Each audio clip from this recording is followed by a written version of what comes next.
Pag-usapan pa natin ang live-in setup at pagpapakasal kasama si Mobile Journal, Ivan Tarinque.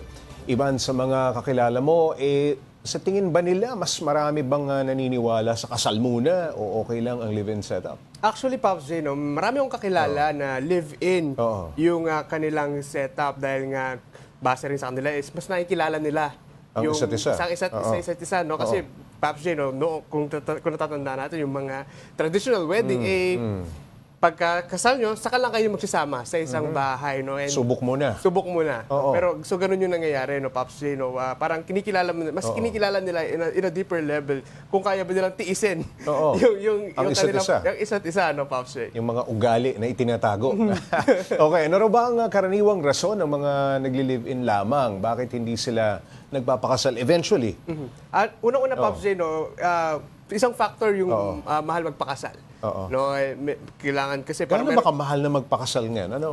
Anong range? Actually, Pops J, kasi merong connotation na pag magpapakasal ka, dapat bongga yung kasal mo dahil Milyon. sasabihin nila, once in a lifetime lang daw mangyayari. Oo, No? Pero oo. in reality, may mga nakikita ko online, parang gastos lang nila, 10,000, no, 15,000. ganun. May mga ganun, Pops J, dahil mas konti yung mga guest. Oo, Kasi yun yung Pops J, no? Yun yung mas malaking factor, no, is yung pagkain Oo. ng mga guest, lalo na sa reception. Oo. No? So yung iba talagang pinipili lang nila, no? So maliit lang yung guest list, so maliit din yung kanilang gastos, Pops J. Ano bang benefits na mayroon sa nagli-live-in, yung live-in setup? Isa doon, Pops J, yung talagang nakikilala nila on a deeper level, no? Oo. Dahil yun nga, no, Pops J, kailangan kasi mas gusto kasi nila kilalanin yung kanilang partner, kung ano ba yung, baka kasi minsan pag nagkasal na, and Nag-iiba na ugali. Nag-iiba ugali, Pops J, no? So meron ding factor yon na sinasabi nila na in a way, meron silang control, mas control nila yung kanilang relationship, no? Dahil kasi nga marami daw kasi is sa umpisa lang magaling. Then pag tapos na saka lumalabas yung mga sungay or mga ugaling hindi maganda. Okay, Ivan, gaano karami sa mga nagli-live-in ang may plano pa rin magpakasal kumpara sa wala talagang plano? Actually, Pops J, mas marami pa rin talaga yung live-in tapos may plano talaga magpakasal. No, kasi yun talaga yung parang isang goal nila is eventually, no, doon din naman kasi yung gusto dahil nga isa pang factor is yung Pilipinas is a Catholic country.